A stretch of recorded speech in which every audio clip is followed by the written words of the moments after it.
Hi மக்களே, இன்னைக்கு பார்க்கக்கூடிய இந்த வீடியோவை ஸ்பான்சர் பண்ணுறது நம்ம எஜுகெஸ்ட் பயன்படுத்தி உங்களுக்கு தேவையான ஆன்லைன் கோர்சஸை பர்ச்சேஸ் பண்ணி பயன்பெறுங்க.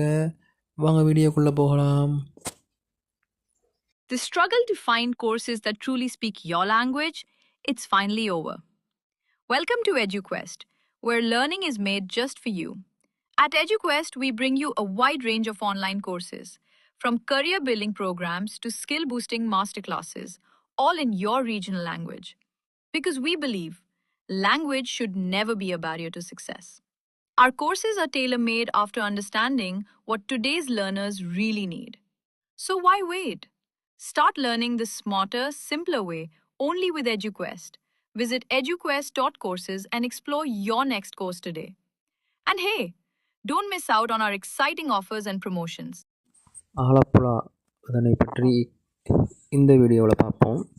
ஆலப்புழா இந்தியாவின் கேரளா மாநிலத்தில் அமைந்துள்ள ஆலப்புழா மாவட்டத்தில் இருக்கும் ஒரு நகரமாகும்.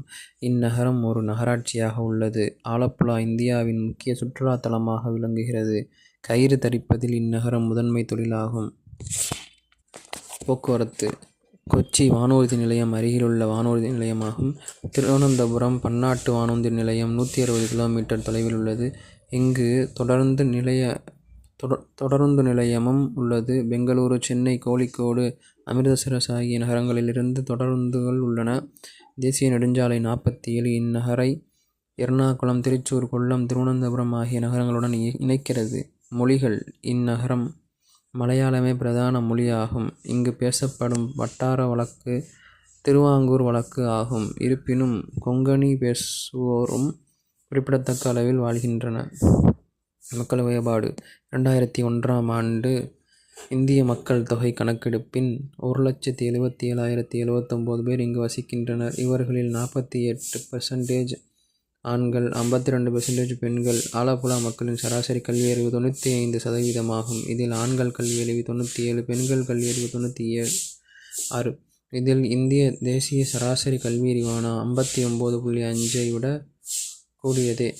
ஆலப்புழா மக்கள் தொகையில் 11% ஆனோர் 6 வயதுக்குட்பட்டோர் ஆவர். ஆலப்புழா கலங்கரை விளக்கமும் ஆலப்புழா கடற்கரையும் அதனை பற்றி பார்ப்போம். கேரளத்தின் ஆலப்புழா நகரத்தில் அமைந்துள்ள ஒரு கலங்கரை விளக்கம். இது 1862ஆம் ஆண்டு கட்டப்பட்டது. மேலும் இது ஒரு முக்கிய சுற்றுலா தலமாகும்.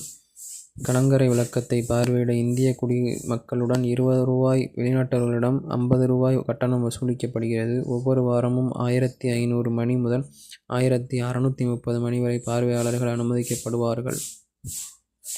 இதன் வரலாறு: இந்தியாவின்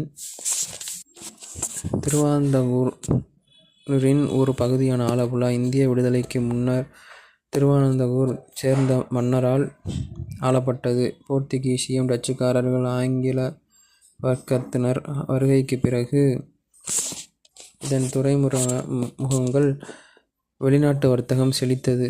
உறைக்காடு துறைமுகத்தின் வீழ்ச்சியால் வர்த்தகங்களுக்கு மறுவாழ்வு அளிக்க வேண்டிய அவசியமாயிற்று. அதற்காக ஆலப்புழா துறைமுகமாக உட்கட்டமைப்பு வசதிகள் செய்யப்பட்டன. இந்த துறைமுகங்கள் 1792இல் வெளிநாட்டு வர்த்தகங்களுக்கு திறக்கப்பட்டது. 18ஆம் நூற்றாண்டு வழக்கமாக கலங்கரை விளக்கம் எதுவும் இருக்கவில்லை. துறைமுகத்தின் பயன்பாடு அதிகரித்ததால் துறைமுக பொறுப்பாளர்கள் கலங்கரை விளக்கம் ஒன்றை அமைக்க வேண்டும் என்று திட்டமிட்டு இந்த கலங்கரை விளக்கத்தை செயலுக்கு கொண்டு வந்தனர். ஆலப்புழா கடற்கரை: ஆலப்புழா நகரத்தின் முதன்மையான பொழுதுபோக்கிடம் ஆலப்புழா கடற்கரை. புகழ்பெற்ற ஆலப்புழா கடற்பாலம். இதன் பிரபல மலையாள, தமிழ் படங்கள், படப்பிடிப்புகள் நடந்திருக்கின்றன. ஆலப்புழா காயல் நாட்டு பக்கத்தில் ஏராளமான தனித்துவமிக்க விலங்குகள், பறவை இனங்கள் வாழ்கின்றன. இக்கடற்கரை ஆண்டு முழுவதும் இந்தியா முழுவதிலிருந்து ஐரோப்பா முழுவதிலிருந்து சுற்றுலா பயணிகள் வருகின்றனர். இதுவே ஆலப்புழா வரலாறாகும். நன்றி, வணக்கம்.